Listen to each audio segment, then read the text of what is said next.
Alhamdulillah, nahmaduhu wa nasta'inuhu wa nastaghfiruh wa na'udzu billahi min shururi anfusina wa min sayyiati a'malina.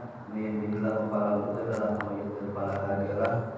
Asyhadu an la ilaha illallah wahdahu la syarika lahu wa asyhadu anna Muhammadan abduhu wa rasuluh sallallahu alaihi wa ala alihi wa sahbihi wa man tabi'ahum bi ihsan ila yaumiddin. Amma ba'd. Allahumma inna nas'aluka 'ilman nafi'an wa rizqan thayyiban wa 'amalan mutaqabbalan. Allahumma 'allimna ma yanfa'una wanfa'na bima 'allamtana wa zidna 'ilman wa 'amalan amin ya rabbal alamin. Qala Allah ta'ala fi kitabihil karim, ya ayyuhalladzina amanu taqullaha haqqa tuqatih wa la tamutunna illa wa antum muslimun. Wa qala ta'ala, laqad kana lakum fi rasulillahi uswatun hasanah liman kana yarjullaha wal yawmal akhir wa dzakarallaha katsiran. Jamaah Masjid Ar-Rayyan yang Allah Subhanahu wa taala, alhamdulillah kita bersyukur kepada Allah Subhanahu wa taala yang telah memberikan kepada kita semua banyak nikmat yang wajib dan senantiasa kita syukuri bersama. Paling utama adalah nikmat iman dan Islam, sehingga kita semua dengan hidayah Allah Subhanahu wa taala bisa kembali menunaikan kewajiban kita melakukan salat subuh secara berjamaah.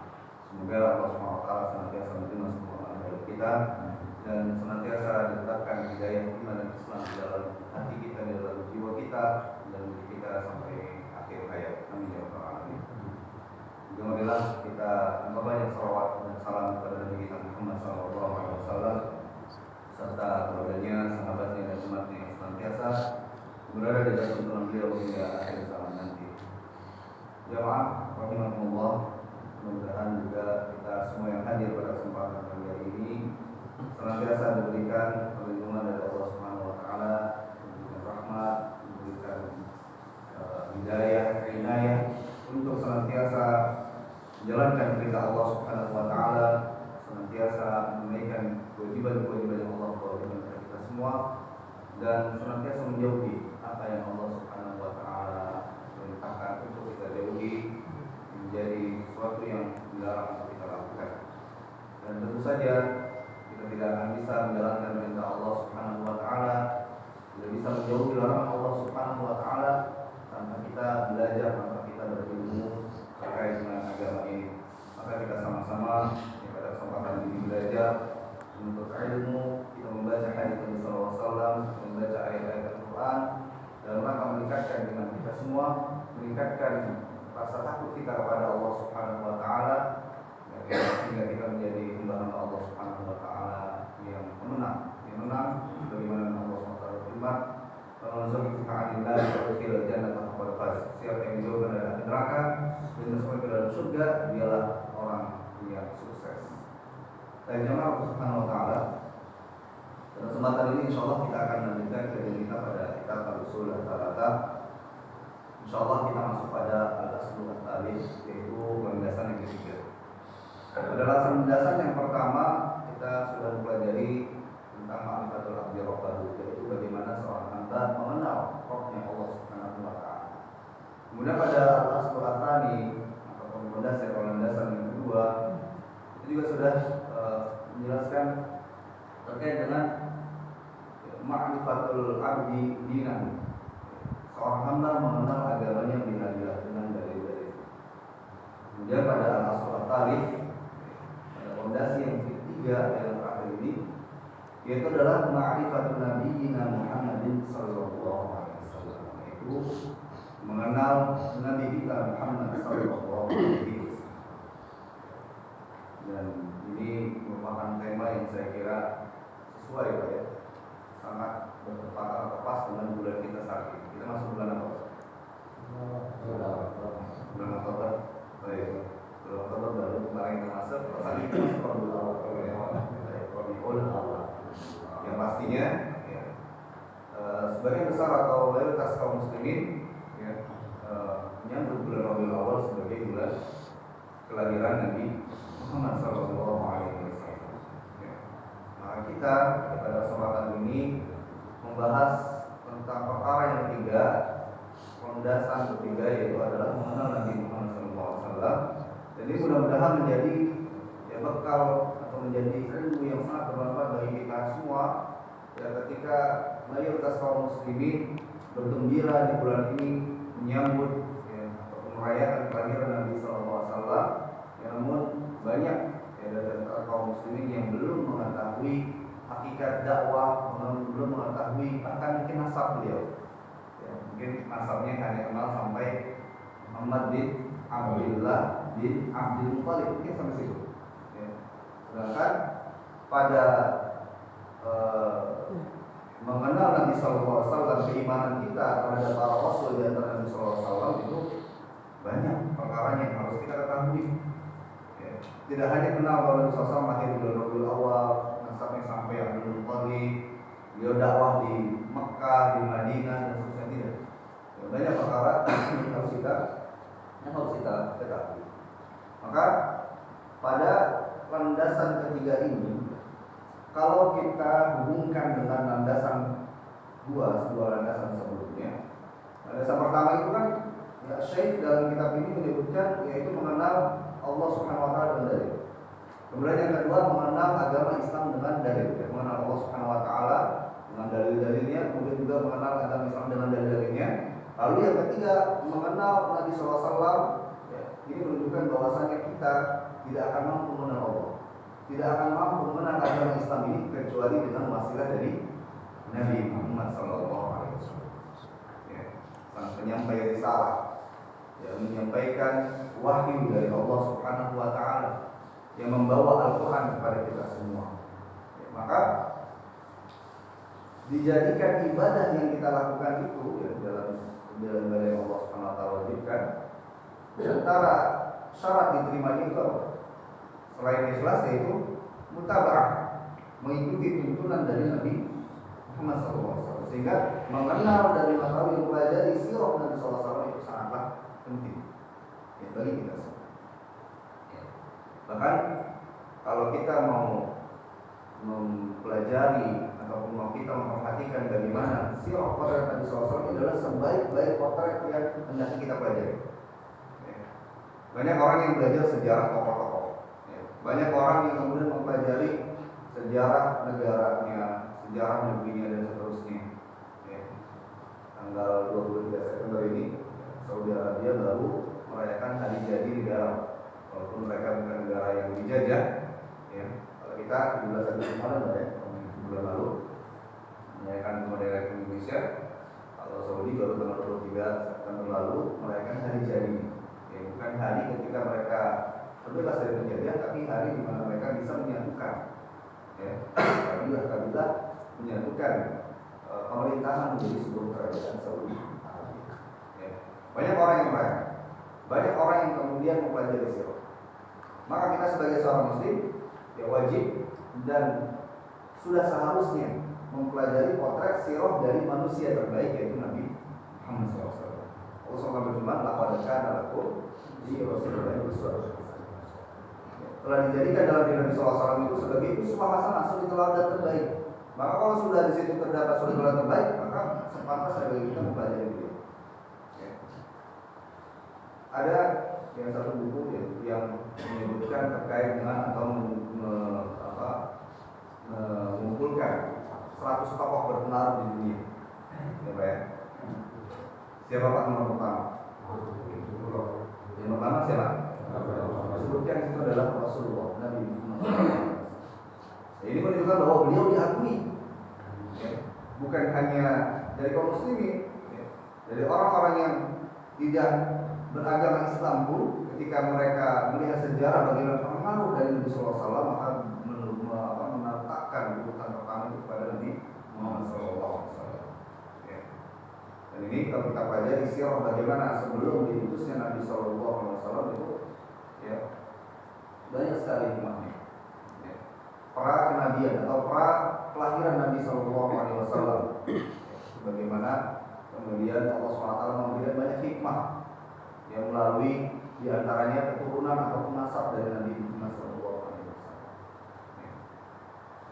Baik. Kemudian kita bacakan kitab Al-Usul Al-Thalatha, Al-Aslu Al-Thalith, Ma'rifat Nabi Muhammad SAW, Ismuhu wa nasabuhu wa nash'abuhu, sallallahu alaihi wasallam. Wa huwa Muhammad bin Abdullah bin Abdul Muttalib bin Hashim min Quraisy. Wa Quraisy min al-Arab wal Arab min dzurriyyat Ismail bin Ibrahim al-Khalil alaihi wa ala nabiyyina afdhalus salatu wassalam. Landasan ketiga, ma'rifat Nabi Muhammad SAW, yaitu mengenal, mengetahui Nabi kita Muhammad SAW. Bahwa beliau adalah Muhammad bin Abdullah bin Abdul Muttalib bin Hashim bin Quraisy, dari Quraisy. Wa Quraisy min Arab, dan Quraisy itu dari suku Arab. Wal Arabu min dzurriyyat Ismail bin Ibrahim al-Khalil, dan Arab merupakan keturunan dari Ismail putra Ibrahim al-Khalil, Ibrahim al-Khalil alaihi salam, wa ala nabiyina afdhalus salatu wassalam, juga pada Nabi Muhammad sallallahu alaihi wasallam, sebaik-baik manusia, baginya salawat juga. Dan jemaah sekalian, ketika kita mempelajari sirah atau mempelajari Nabi Muhammad sallallahu alaihi wasallam, maka ada beberapa perkara yang harus atau perlu kita pelajari. Yang pertama adalah ma'rifatu nasabi, mengenal nasab beliau. Karena dari sini kita akan mengetahui bagaimana keutamaan, bagaimana mulianya Nabi kita Muhammad SAW dari sisi nasab. Sebelum beliau diutus sebagai Nabi, dari sisi nasab itu sudah Allah Subhanahu Wa Taala jaga. Nasab itu adalah silsilah kelahiran atau silsilah keturunan. Kalau orang Indonesia biasanya nasabnya sampai mana? Kakek pertama, kakek kedua, bukan Pak ya. Misalkan Fulan, ya, bin Fulan. Jadi kalau sampai 5 ke atas dan seterusnya mungkin kita perlu telusuri dikasih Pak ya. Perlu napak jelas cari jejak lagi siapa keturunan siapa kakek dulu. Jadi kalau dalam sejarah bangsa Arab, ya, khususnya umumnya bangsa Arab, itu mereka sangat menjaga nasab. Sampai kakeknya ke 10, ke 20 dan seterusnya masih ditahan. Untuk apa? Untuk menjaga, yang diantaranya adalah bagaimana menjaga nasab daripada keluarga tersebut sehingga bersambung. Maka kalau kita pelajari nasab Nabi SAW, ya, di sini disebutkan bahwa Muhammad, dari namanya beliau yaitu Muhammad SAW. Disebutkan dalam hadis Jubair bin Mut'im, diriwayatkan oleh Jubair bin Mut'im radhiyallahu taala anhu, anna Nabi sallallahu alaihi wasallam qala, sesungguhnya Nabi sallallahu alaihi wasallam bersabda, "Ana Muhammad." Aku adalah Muhammad. Ini hadis sahih dan beliau menyebutkan secara langsung yang mengabarkan kepada kita semua nama beliau, "Ana Muhammad." Wa ana Ahmad, dan aku adalah, nah berarti sudah berapa nama beliau? Ada 2, Muhammad kemudian Ahmad. Wa ana al-Mahi, yang ketiga siapa? Al-Mahi, bukan Al-Mahdi, Al-Mahi, ya. Alladhi yuhma bihi al-kufru, alladhi yahmi bihi al-kufra, yaitu yang menjaga daripada kekufuran. Beliau menjaga orang-orang agar tidak masuk ke dalam kekufuran. Kemudian wa ana al-Hasyir, yang keempat apa? Al-Hasyir. Yang pertama Muhammad, Ahmad, Hami atau Al-Hami, Al-Hasyir. Yang keempat Al-Hasyir. Alladhi yahsyurun nasu ala aqibi, yaitu di mana setelah sepeninggalku manusia itu dikumpulkan semuanya. Yaitu siapa Pak? Umat Muhammad, umat Nabi Muhammad SAW. Ya, karena setelah Rasulullah SAW sudah tidak ada Nabi, maka kemudian setelah Nabi SAW wafat itu semuanya umatnya Nabi, dan setelah beliau wafat baru nanti akan adanya mahsyar. Ya setelah Nabi Isa masih ada Nabi Muhammad SAW. Tapi ketika Nabi Muhammad SAW wafat sudah tidak ada lagi, yang tersisa nanti adalah al-mahsyar, pada hari kiamat tadi dikumpulkan semua manusia, dan yang terakhir adalah umat Nabi Muhammad SAW. Jadi al-hasyir. Wa ana al-aqib, yang kelima al-aqib, ya, Muhammad, Ahmad, Al-Mahi, Al-Hasyir, Al-Aqib. Al-Aqib. Jadi kita sekalian lupakan, biar selain setelah kita ada di sini, kita membawa hafalan bahwa ini yang ada dalam buku, ya. Karena kita mengenal Rasulullah. Al-Aqib. Wal-Aqib alladzi laisa ba'dahu nabi. Al-Aqib itu artinya adalah yang tidak diikuti setelahnya seorang pun nabi. Jadi dari mulai Nabi Adam ya sampai dengan Nabi Muhammad SAW, ya, yang paling berbeda adalah Nabi Muhammad SAW, karena setelahnya tidak ada nabi. Dan Nabi Adam sebelumnya tidak ada nabi dan tidak ada manusia. Nah, itu keutamaan daripada beberapa para nabi. Namun bukan berarti kemudian ya nabi-nabi yang lain tidak utama gitu aja. Masing-masing nabi memiliki keutamaan. Dzalika fadlullah yu'tihi man yasha. Itu adalah karunia yang Allah kehendaki siapa yang Allah berikan kepada dia. Jadi artinya semua nabi punya keistimewaan, namun kekhususan dari Nabi Sallallahu Alaihi Wasallam adalah sebagai nabi terakhir, khatimul anbiya, khatimul mursalin. Ya. Dan apa menjadi utusan terakhir, menjadi penutup dari para nabi. Hadis ini diriwayatkan oleh Bukhari dan Muslim. Nah, ini dari nama beliau. Ya. Yang kemudian di dalam Al-Quran pun nama-nama beliau disebutkan. Ya, dalam surat Ali Imran misalnya, Allah Subhanahu wa taala menyebut nama beliau Muhammad. Wa ma Muhammadun illa rasulun qad khalat min qablihi rusul. Ya. Wa ma Muhammadun, dan tidaklah Muhammad illa rasul, kecuali seorang rasul besar. Qad khalat min qablihi rusul, yang telah berlalu sebelumnya para rasul-rasul terdahulu. Ya. Dalam surat As-Saff, ya, akhir suratnya tadi yang dibacakan oleh kita, ya, di awal itu, ya, apa namanya, min ba'dismuhu, ya'ti min ba'dismuhu Ahmad. Ya, disebutkan dalam ayat itu, ya'ti yang datang setelah Nabi Isa adalah seorang utusan yang bernama Ahmad. Itu namanya Ahmad, bukan Muhammad. Ya. Namun secara umum, ya, Ahmad, Muhammad, ya, ini artinya adalah alladzi yuhmadu aktsar mimma yuhmadu ghairuhu. Artinya adalah seseorang yang diberikan pujian lebih daripada orang yang lainnya. Ya. Anggaplah misalkan kita di keluarga, kita ada anggota keluarga, ada istri, ada anak-anak, dan lain-lain. Terkadang kita ya secara fitrah atau secara manusiawi, terkadang kita lebih memuji salah satu dari mereka. Gitu. Atau kita punya kawan-kawan, terkadang kita memuji salah satu kawan kita yang paling mungkin kita lebih dekat dengan dia. Ya, maka nama Muhammad ini menunjukkan bahwasannya beliau adalah orang yang dipuji lebih dari yang lain. Ini merupakan suatu perintah juga kepada kita sebagai umat Nabi SAW untuk mencintai beliau, ya, lebih daripada diri kita, lebih daripada anak kita, lebih daripada orang tua dan istri-istri. La yu'minu ahadukum hatta akuna ahabba ilaihi min waladihi wa walidihi wan nasi ajma'in. Tidak sempurna iman kita sebelum menjadikan Nabi SAW lebih dicintai daripada dirinya, daripada anaknya, daripada orang tuanya, dan juga dari semua manusia. Ya, ini menunjukkan bahwasanya dari nama beliau menunjukkan keutamaan. Ya. Nah, kemudian bisa disebutkan Muhammad ibn Abdillah, putra dari Abdullah. Ya. Kemudian Abdul Muttalib. Ya. Kita hafalkan minimal berapa? 5.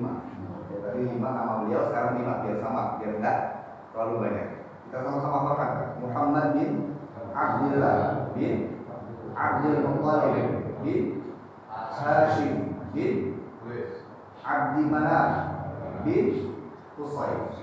Yang kelima, Muhammad bin Abdillah bin Abdul Muttalib bin Hashim bin Abdi Manaf. Abdi Manaf bin Qusay. Yang kelima, Qusay. Ya. Nah, kalau kita sambungkan untuk bacaan nasab beliau ke-6, ya, bin setelah Qusay bin Kilab bin Murrah bin Ka'ab bin Lu'ay bin Ghalib bin Fihr bin Malik bin Nadhr bin Kinana. Ditandai bin Nadhr bin Kinana, ingat nama ini, bin Nadhr bin Kinana bin Khuzaimah bin Ilyas bin Mudar bin Bizar bin Ma'ad bin Adnan. Ya, sampai kakek beliau nomor 22. Nah, para ahli sejarah mengatakan bahwa silsilah beliau dari mulai Abdillah sampai ke Adnan, kakek nomor 22 itu riwayat sahih. Riwayatnya sahih. Karena yang namanya sejarah ini kan kita tidak bertemu, ya, maka kita mengambilnya dari perawi-perawi yang mengatakan bahwa nama ayah beliau ini, kakek beliau ini, dan seterusnya. Kalau ada perawi yang berusaha mengatakan kakek beliau nomor itu fulan ini, ya maka ini tidak bisa terjadi. Maka para ahli sejarah mengatakan dari kakek dari ayah beliau Abdullah sampai Adnan ini silsilah atas hadis-hadis riwayat sahih. Nah, dari Adnan sampai ke Nabi Ibrahim alaihissalam, sampai Nabi Ibrahim itu riwayatnya diperselisihkan, banyak riwayat-riwayat yang palsu. Maka berhati-hati. Ya, maka berhati-hati dari setelah Adnan sampai ke Nabi berjarak jauh, ya, berapa Nabi yang sudah dilewati di zaman itu. Karena memang Nabi SAW itu kan Arab, ya, suku Arab. Kemudian Nabi Ibrahim yaitu suku Arab juga, ya, dan memiliki keturunan silsilah di atasnya itu ada golongan dari Arab, ada golongan dari Bani Israel. Ya. Setelah Nabi Ibrahim, setelah Nabi Ibrahim dari Nabi Yakub, ya, dari Nabi Yakub ke bawah sampai ke Nabi Muhammad SAW itu ada dari Bani Israel, ada dari suku Arab. Ya, dan Nabi Muhammad SAW ini silsilahnya bersama pada suku Arab, bukan pada Bani Israel. Ya. Jadi Nabi Yakub punya putra siapa? Nabi Yusuf. Kemudian punya putra berikutnya Nabi Ishak. Ya. Nah, dari Nabi Yusuf sampai ke Nabi Muhammad SAW itu Arab, suku Arab. Nah, dari Nabi Ishak, putra Ishak sampai ke bawah itu adalah kalangan Bani Israel. Ya. Israel itu nama dari Yakub, Nabi Yakub. Baik, kalau kita baca sejarah. Kemudian dari Nabi Ibrahim sampai kepada Nabi Adam alaihissalam itu juga ya silsilahnya banyak yang perlu diteliti kembali. Sehingga kita dalam menetapkan dan mempelajari nasab Nabi SAW, kita tetapkan dari Abdullah sampai ke Adnan. Nah, kemudian kita katakan dari Adnan sampai kepada siapa? Nabi Ibrahim, pada Nabi Ismail, kepada Nabi Ibrahim. Nah, kemudian dari Nabi Ibrahim tersambung sampai ke Nabi Adam. Dan Adam adalah manusia pertama yang harus masalah cipta. Itu sambung sama silsilah. Baik. Kemudian dari nasab beliau, ini bisa kita ambil pelajari bahwasanya sebelum Nabi SAW dilahirkan, bahkan ayahnya dilahirkan, bahkan kakek pertamanya dilahirkan. Tadi kita sebutkan berapa kakek? Berapa keturunan? 5 ya. Muhammad bin Abdullah bin Abdul Muthalib bin Hashim bin Abdi Manaf bin Qusay. Minimal dari 5 keturunan ataupun bapak-bapak dari Nabi Muhammad SAW ini ada banyak hikmah. Ya, ini menunjukkan bahwasanya nasab Nabi SAW itu dijaga. Ya. Jadi kalau selama ini kita mengenal Nabi SAW seorang yatim, ya, kemudian masih kecil, kemudian belum tidak lama ibundanya Aminah meninggal. Sepertinya seakan-akan Nabi Muhammad SAW itu seorang yang tidak memiliki keluarga yang orang yang mulia, padahal dari sisi nasab beliau adalah seorang yang mulia. Ya, kita lihat dari mulai kakeknya yang kelima, yang Qusay. Qusay ini merupakan seorang tokoh di suku Quraisy yang memiliki jasa di antaranya beliau menyatukan suku Quraisy. Ya. Karena Quraisy ini, Pak, ya, maknanya adalah secara makna itu adalah berpecah belah. Pecah belah, bercerai-berai, itu secara makna Quraisy. Kemudian disatukan oleh Qusay, sehingga suku Quraisy sangat menghargai, sangat menghormati Qusay, dan menganggap sebagai mungkin orang yang menyatukan, ya, seorang yang memiliki kecerdasan, kejujuran, kewibawaan sehingga didengar oleh semua suku Quraisy pada saat itu. Nah, adapun Quraisy itu sendiri itu adalah nama dari kakek beliau yang bernama tadi Nadhr bin Kinanah. Makanya saya sampaikan tandai Nadhr bin Kinanah itu adalah Quraisy. Nah, dari beliau itu kemudian keturunan-keturunannya disebut dengan Quraisy. Nah, Qusay memiliki jasa untuk menyatukan Quraisy sehingga suku Quraisy sangat menghargai. Bahkan ada satu riwayat ketika Nabi SAW mendakwahi suku Quraisy, ya, kita tahu bahwa suku Quraisy itu ketika didakwahi Nabi SAW mereka menolak, ya, menolak. Bahkan sampai menawarkan pada Nabi SAW harta, wanita ataupun jabatan, tahta, sampai ditawari seperti itu. Kemudian Nabi SAW. Nah, ada satu perkataan dari mereka ketika Nabi SAW berdakwah. Mereka mengatakan ib'ats lana Qusayyan. Bangkitkan Qusay. Innahu syaikhun sidqun. Beliau itu adalah seorang yang jujur. Bagi kita baknaka. Kalau seandainya Qusay ini beriman kepadamu, maka kami semua suku Quraisy akan beriman kepadamu. Ya, masalahnya bisa apa? Bangkit Qusay ini. Sudah meninggal, beliau pakai nomor 5, ya. Turunan bapak nomor 5. Ini menunjukkan bagaimana kedudukan Qusay di suku Quraisy. Kemudian Qusay ini juga adalah orang yang mengembalikan kehormatan suku Quraisy sebagai penjaga dan yang mengurus Ka'bah, ya, di Mekah. Karena Ka'bah sudah ada, ya, dari zaman Nabi Ibrahim. Ya. Nah, kemudian suku Quraisy itu memang diantaranya adalah suku yang menjaga Ka'bah. Baik. Kemudian setelah Qusay meninggal, ya, putra beliau Abdul Manaf. Nah, Abdul Manaf ini juga punya jasa, punya kedudukan yang mulia, di mana beliau, ya, melanjutkan pengurusan suku Quraisy di Makkah. Dia mengurusi, kalau zaman Nabi SAW kita ada namanya Baitul Mal, ya. Kalau di zaman itu belum ada Baitul Mal, tapi mereka sudah memiliki sistem kabilah. Jadi pada saat itu yang berlaku bukan sistem khilafahan, ya, tetapi yang berlaku adalah sistem kabilah. Kabilah itu kaum-kaum. Ya. Nah, sistem kabilah di situ adalah bagi orang-orang yang memiliki kekayaan, dan mereka nanti menyisihkan sesuatu sebagai hartanya untuk diberikan kepada orang-orang yang tidak mampu. Ya, seperti saya.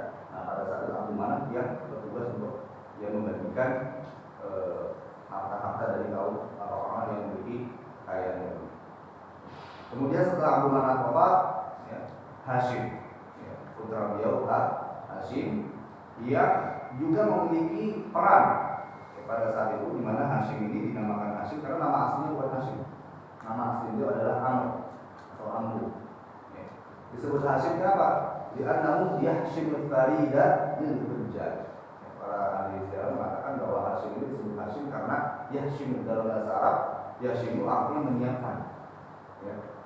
Menyiapkan apa? As-sarid, makanan sejenis bubur yang dicampur dengan daging untuk siapa? Al-hujjaj, bagi para haji, para orang-orang yang menziarahi Ka'bah.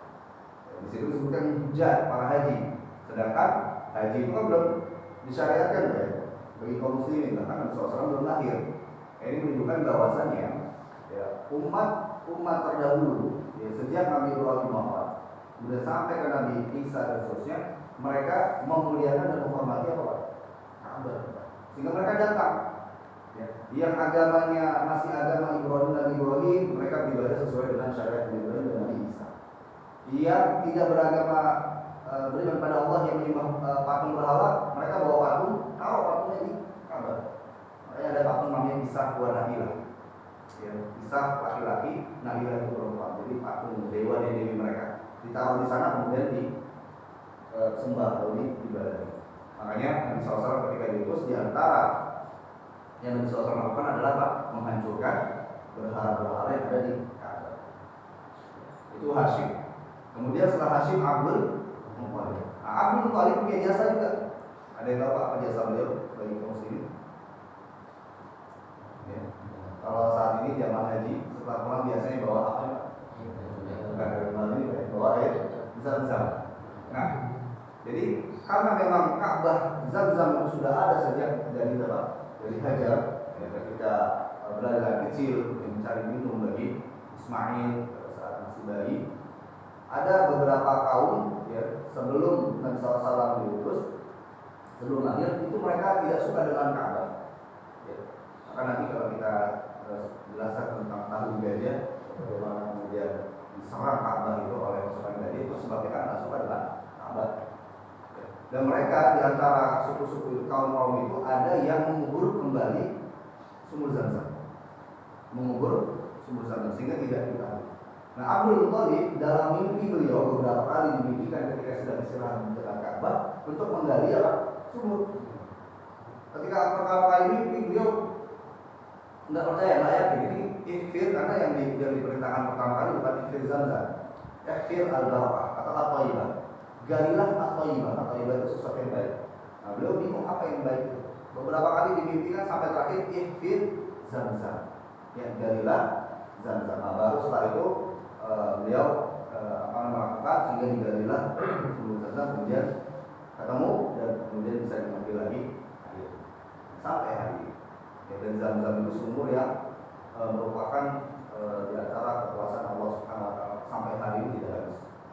Dan sumur Zamzam itu kalau di mana-mana umumnya sumur itu mata airnya dari mana?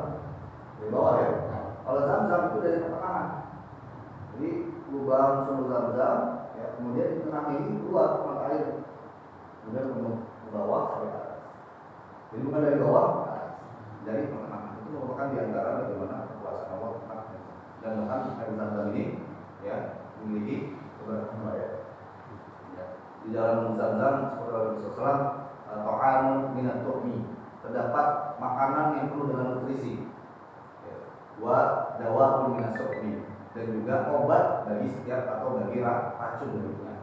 Makanya berobat dengan air Zamzam itu diantara upaya kita untuk mengikuti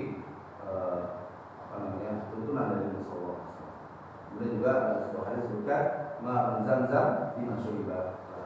Air Zamzam itu dapat bermanfaat bagi orang yang berniat untuk meminumnya. Jadi kita menggunakan Zamzam tangan kanan menghadap kiblat, kemudian kita baca basmalah, kemudian kita berdoa dan kita berdoa meminta kepada Allah apa yang kita kesembuhan, kesehatan dan lain-lain. Nah, itu diantara hikmah ataupun hasil daripada Zamzam. Nah, Abdul Muthalib ini memiliki jasa sebagai orang yang menggali kembali sumur. Nah, kemudian setelah Abdul Muthalib, ayah beliau bernama Abdullah. Nah, Abdul Muthalib ini dia punya kisah juga terkait dengan Abdullah, ayah beliau. Ya. Di mana Abdul Muthalib pada saat belum diberikan keturunan ya Allah SWT, beliau pernah bernazar, seandainya aku memiliki 10 orang anak, maka salah satunya akan aku sembelih,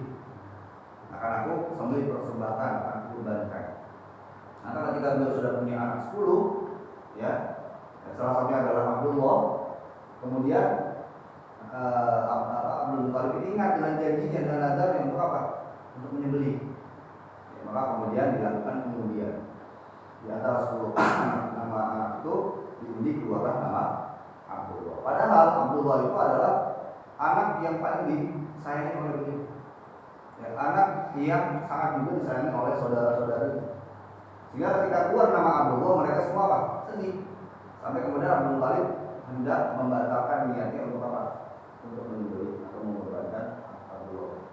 Nah, kemudian ya, dalam beberapa riwayat disebutkan oleh Ibnu Katsir dan juga Ibnu Hayat bahwasanya usulkan kepada beliau untuk mengundi antara nama Abdullah dengan nama seekor unta. Apabila diundi keluar nama Abdullah, maka dimasukin lagi namanya dan diganti dengan 10 ekor unta, tulis 10 ekor. Nah, itu dilakukan oleh beliau.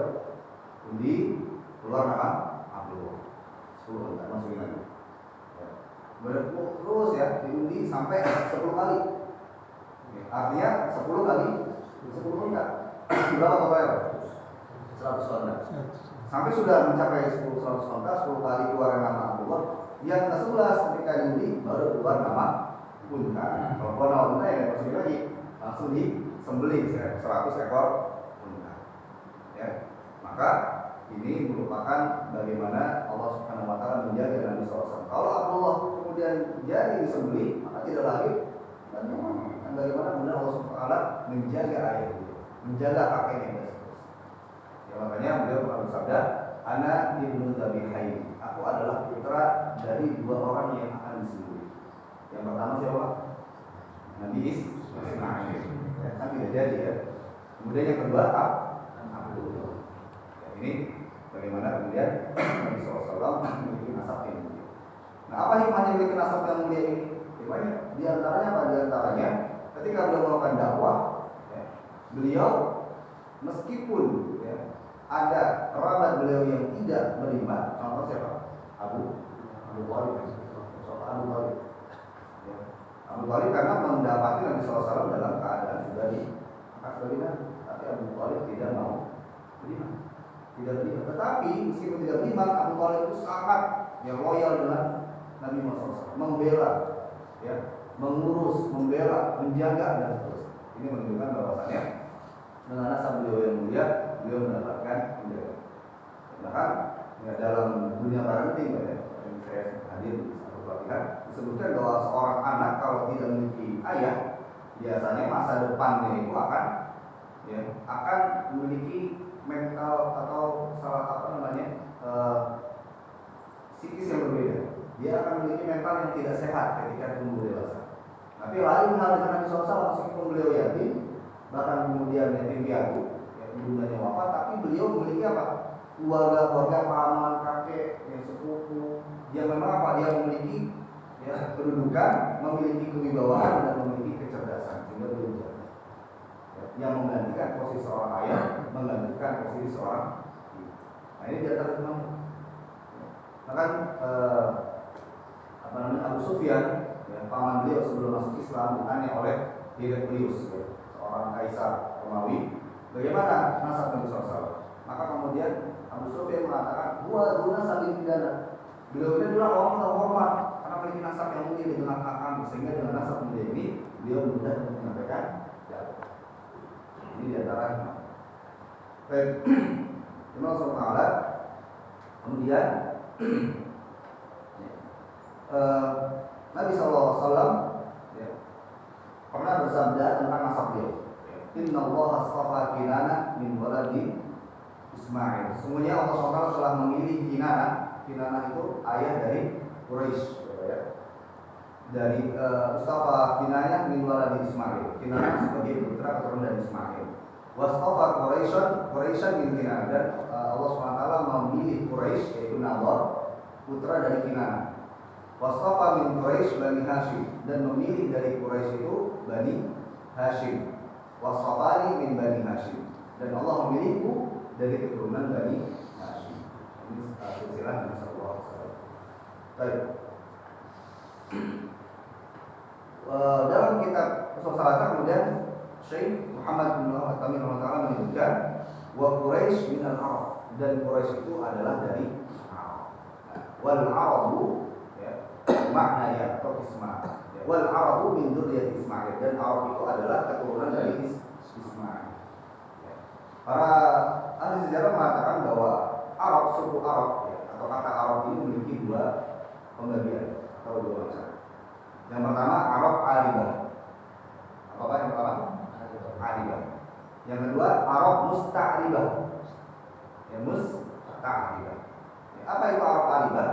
Disebutkan bahwa Arab Aribah adalah Arab Al-Baqiyah, ya, bisa menguna Al-Qahtaniyun. Ya, itu adalah Arab atau suku Arab yang kuno, ya, suku Arab yang dahulu, yang pertama kali, dan mereka itu disebut dengan Qahtaniyah. Dan silsilah nasabnya sampai kepada Sabah, ya, bin Yashqal bin Ya'rif bin Qahtan. Wa qad sakanu al-Yaman thumma tafarraqu fi Lu'ah Syubat al-Jazirah.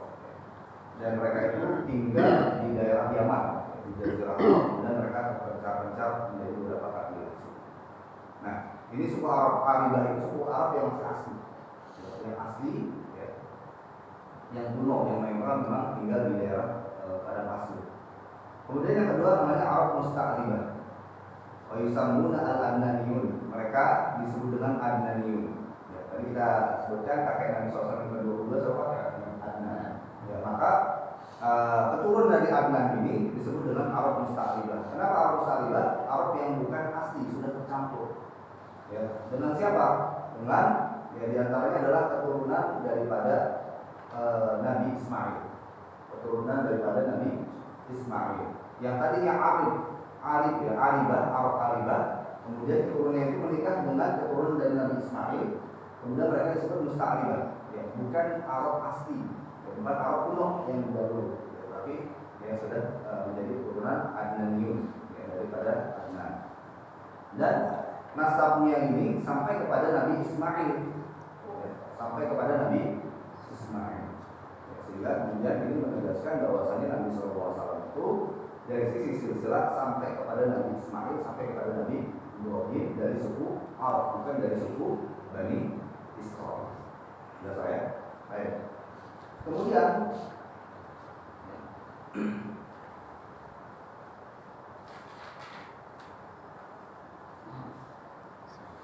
Syekh dalam kitab ini menyebutkan walahu minal umri salatun wa sittuna sana. Beliau memiliki usia 63 tahun. Arba'una qabla nubuwah, 40 tahun sebelum kenabian. Wa salatun wa isruna nabiyan rasulah, dan 23 tahun sebagai seorang nabi dan rasul. Kemudian nubbi'a bi-Iqra. Atau nanti kita jelaskan ini.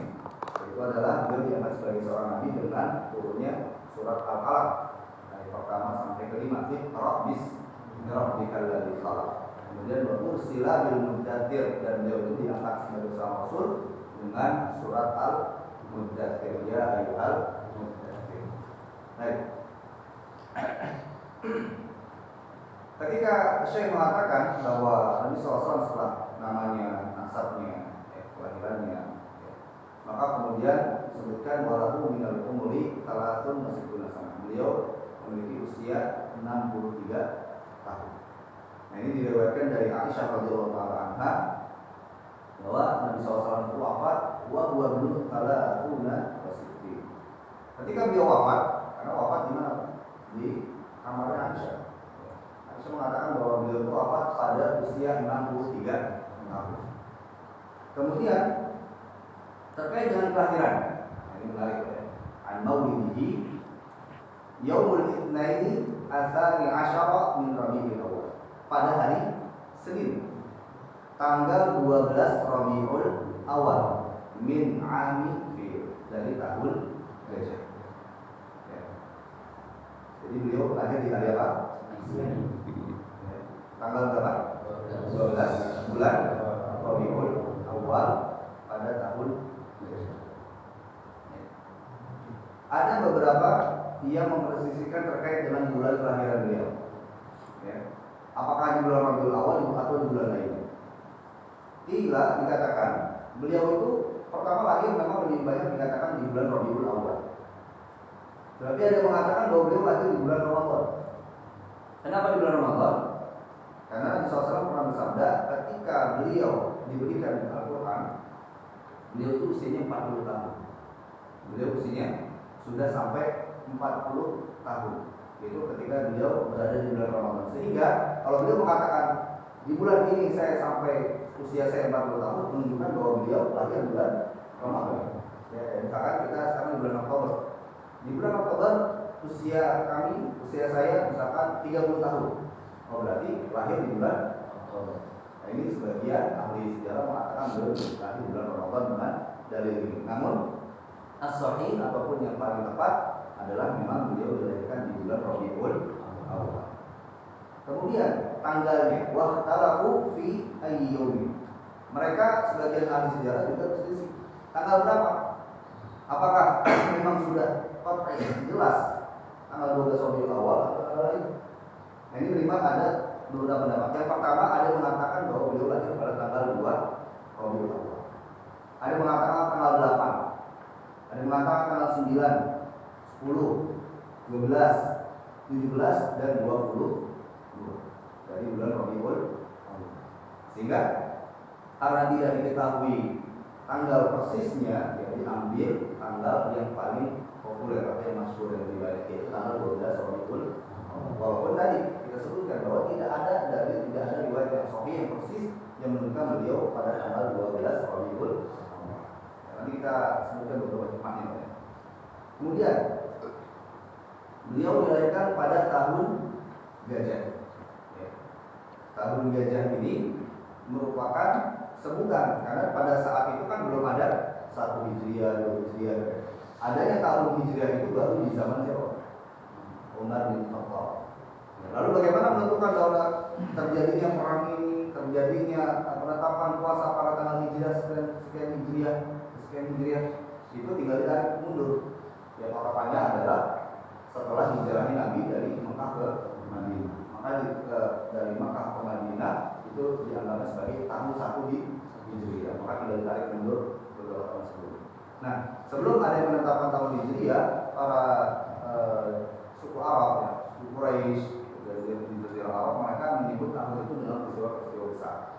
Ya.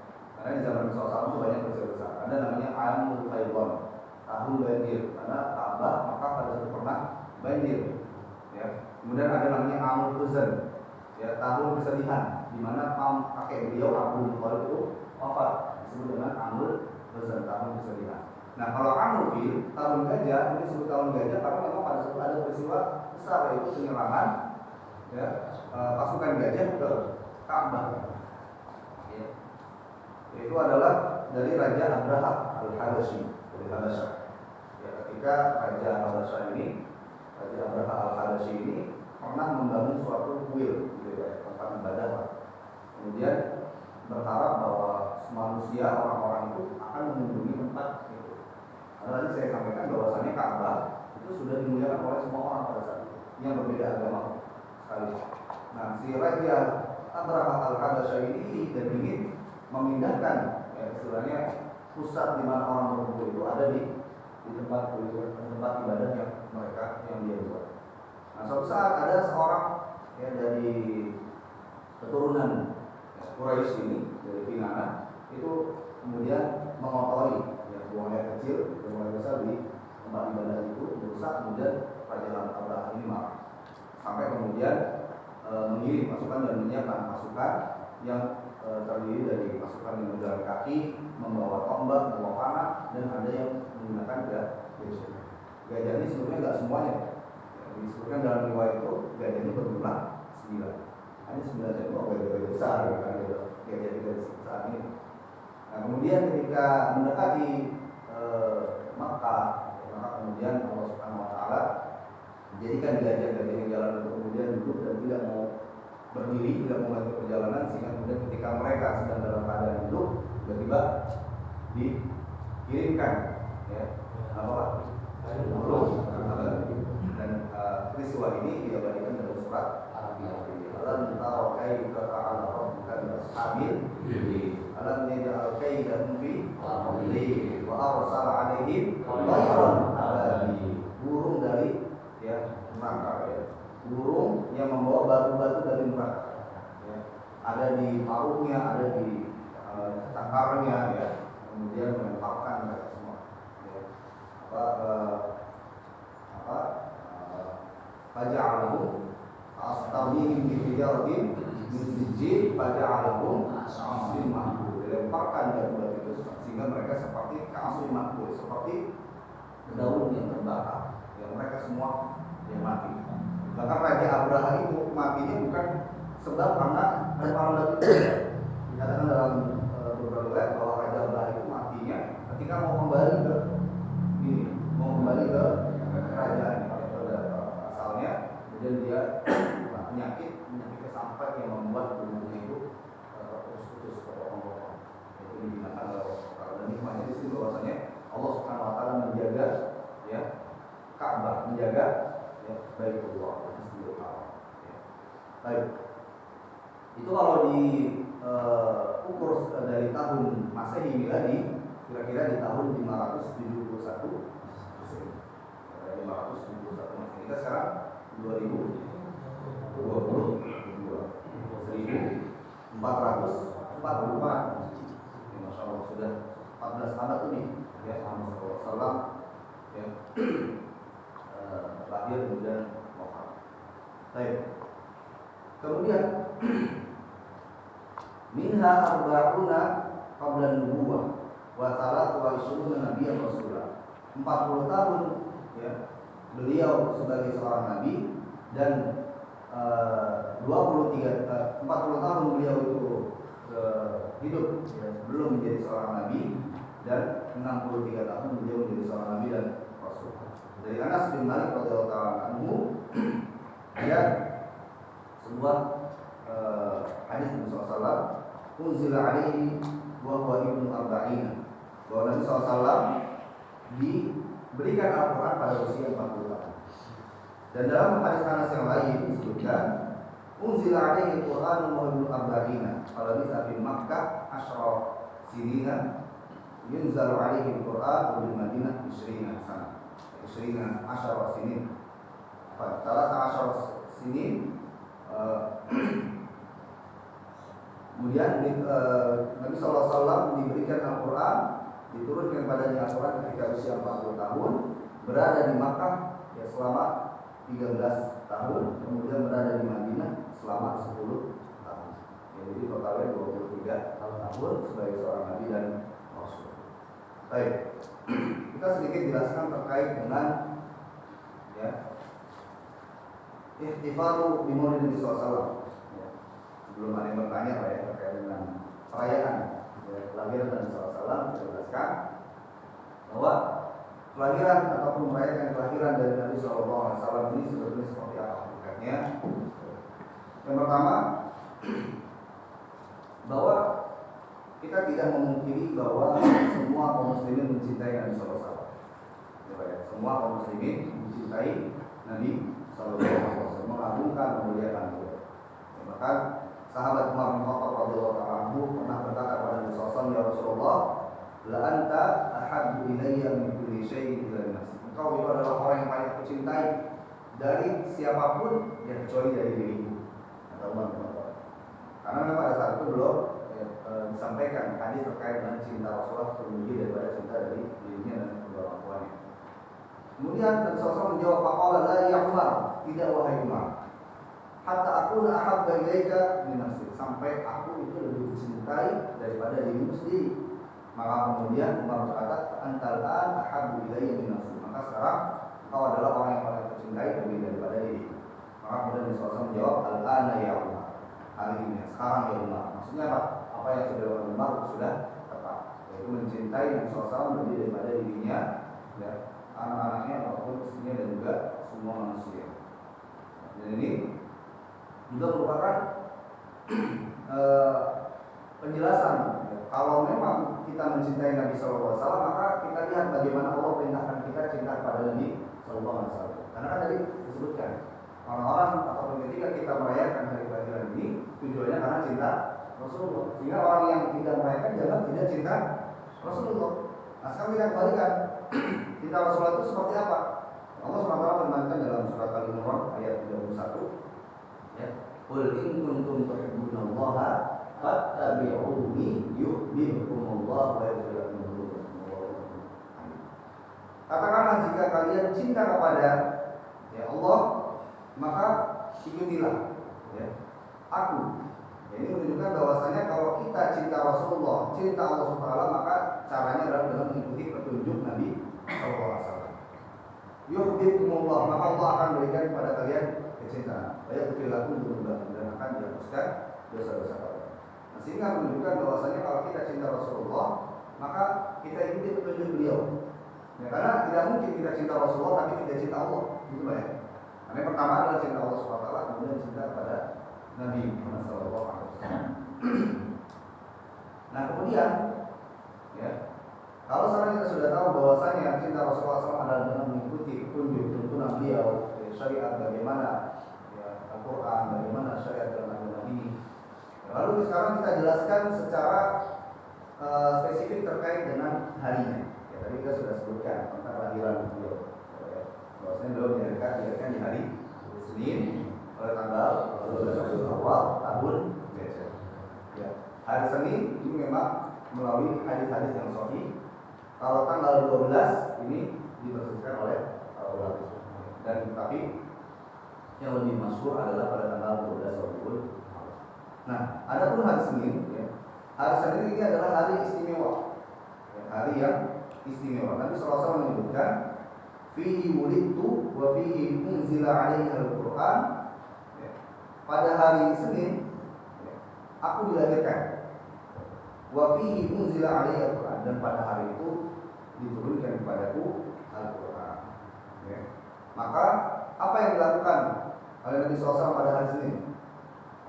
Berpuasa. Dan para sahabat pun juga mengikuti beliau berpuasa. Pertanyaannya, apakah para sahabat berpuasa pada hari Senin karena kelahiran beliau atau karena mengikuti tuntunan beliau berpuasa? Mengikuti baik, bukan karena Nabi SAW dilahirkan di hari Senin. Ya, maka tadi kalau kita cinta pada Rasulullah, kita ikuti bagaimana tuntunan beliau.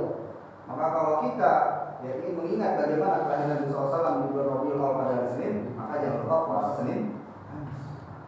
Ya, nah ini cara di antara tuntunan bagaimana kita mencintai Nabi Sallallahu Alaihi Wasallam. Ya. Kemudian karena hari Senin ini bukan istimewa karena disebabkan karena kelahiran beliau, ya, tapi karena Nabi SAW memberikan contoh untuk berpuasa, maka kalau ada orang yang kemudian merayakan hari kelahiran Nabi SAW ini pada tanggal 12 Rabiul Awal, terkadang itu tidak pas dengan tidak sesuai dengan hari Senin. Ya Pak, seperti bulan ini, kita bulan baru ini tanggal 12 kira-kira ada apa? Saya cek lagi, itu kurang lebih hari Ahad, hari Sabtu. Tanggal 12 Rabiul Awal di bulan tahun ini jatuh pada hari Sabtu. Ya. Kadang orang-orang yang merayakan itu bukan hari Senin, yang penting tanggal 12, mau hari Sabtu, mau hari Kamis, mau hari Senin, mau hari Ahad, dan sebagainya. Pokoknya tanggal 12 Rabiul Awal. Ini menunjukkan bahwasannya kita tidak diperintahkan untuk mengagungkan, melakukan suatu ibadah pada hari 12 Rabiul Awal itu, tapi kita mengikuti Nabi SAW pada hari Senin di mana beliau kemudian berpuasa. Jelas ya? Jadi intinya bukan karena dilahirkan Nabi SAW, tapi karena Nabi SAW memuliakan hari itu dengan berpuasa dalam ibadah, maka kita contoh, maka kita ikuti beliau. Baik. Kemudian, karena dalam masalah ibadah ini perlu adanya kejelasan, perlu adanya tuntunan yang jelas daripada Nabi SAW ataupun ayat Al-Quran. Nabi SAW bersabda dalam hadis Aisyah, "Man 'amila 'amalan laisa 'alaihi amruna fa huwa raddun." Siapa yang melakukan suatu amal dari perkara ibadah yang tidak ada tuntunan perkaranya dariku, maka dia tertolak. Lalu sekarang pertanyaannya, perayaan kelahiran Nabi SAW ini kan bukan baru terjadi sekarang, sudah dari kapan? Dari sebelum saya lahir, dari sebelum bapak semua lahir, ya, sudah ada. Nah, pertanyaan itu bagaimana sejarahnya? Karena kalau kita perhatikan di zaman sahabat, Nabi SAW ketika wafat, sahabat Nabi SAW kan menemui Rabiul Awal, hari Senin, tapi mereka tidak ada yang melakukan perayaan ini. Kemudian tabi'in, tabi'in berasal seperti itu. Nah, ini kira-kira sejarahnya seperti apa? Maka disebutkan oleh para ahli tarikh menyebutkan bahwa siapa yang pertama kali melakukan perayaan Ihtifal Rasulullah atau kelahiran Rasulullah itu adalah pada masa Daulah Fatimiyah. Pada masa Daulah Fatimiyah. Jadi tahun 600-an, 400-an sampai 600-an Hijriah pada masa itu. Yang mana pada pemerintahan Daulah Fatimiyah itu akidah yang memang menjadi akidah umum dan juga bahkan akidah dari pemerintahan pada saat itu adalah akidah Syiah. Ada Syiah. Maka disebut dengan Ismailiyah. Syiah apa? Ismailiyah yang merupakan diantara cabang daripada sekte-sekte batiniyah, sekte-sekte kebatinan yang mereka menyatakan bahwasannya agama itu ada amalan, ada keyakinan, ada batin. Tetapi maksudnya itu adalah apabila orang sudah sampai pada tahap keyakinan, maka mereka pada tahap sampai di mana tidak perlu lagi amal. Ya, kalau sudah pokoknya yakin sama Allah, iman sama Allah, ingat sama Allah sudah tidak perlu lagi ibadah, sudah tidak perlu lagi puasa, sholat, zakat. Itu namanya kebatilan di antara sekte akidah atau pemahaman kebatilan. Dan ini ya, merupakan ya, kelompok-kelompok ataupun orang-orang yang dikategorikan sebagai zanadiqah, zindiq. Zindiq itu artinya orang-orang yang berdusta terhadap Nabi SAW, berdusta terhadap Rasul, karena mereka di antaranya, di antara akidahnya adalah mereka membenci Abu Bakar, membenci Aisyah, ya, membenci Umar bin Khattab. Mereka memuliakan dan memutuskan Ali bin Abi Thalib. Nah itu di antara akidah-akidah. Nah dari sini kalau kita sudah tahu bahwasanya yang pertama kali melakukan perayaan ini adalah di antara kelompok-kelompok sekte yang seperti itu, kira-kira kita saat ini ya, yang kita tidak mau mengikuti atau tidak tergabung dan tidak menjadi orang-orang yang memiliki paham seperti itu, mau tidak mengikuti perayaan seperti itu, mengikuti perbuatan mereka? Ya, tentu tidak. Ya, tapi kita ikuti bagaimana kemudian para sahabat terdahulu ketika Nabi Sallallahu Alaihi Wasallam sudah wafat, mereka apa yang mereka lakukan? Ya tentu mereka mengikuti sunnah, mengikuti tuntunan Nabi Sallallahu Alaihi Wasallam, mengikuti hadis Nabi Sallallahu Alaihi Wasallam. Ya, dan tidak ada yang mereka melanggar Nabi Sallallahu Alaihi Wasallam. Nah, ini di antara penjelasan, di antara hakikat daripada ihtifal maulid Nabi Sallallahu Alaihi Wasallam. Tentu ya, perlu kita pahami ini dengan kacamata yang jernih. Perlu kita pahami bahwasanya kita melakukan ibadah dalam agama ini ya, berdasarkan dengan tuntunan, berdasarkan dengan hadis, berdasarkan dengan Al-Quran, bukan berdasarkan hanya sekedar karena adat istiadat. Kalau ada adat istiadat yang berseberangan dengan ya, ayat Al-Quran, hadis Rasulullah dengan hukum-hukum syariat, maka kita dahulukan apa? Adat atau syariat? Syariat.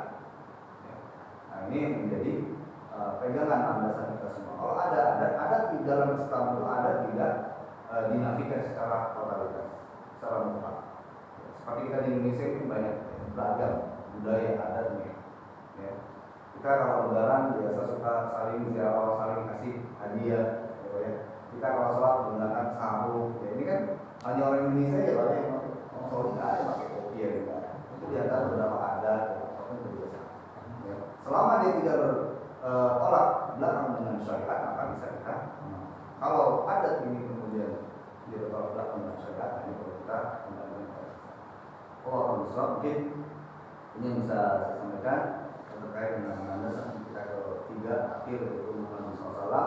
Insyaallah pada kesempatan yang akan datang kita akan kembali lanjutkan terkait dengan bagaimana turunnya wahyu pada Nabi SAW, dakwah beliau, Isra dan Mi'raj dan lain-lainnya. Wa sallallahu alaihi wasallam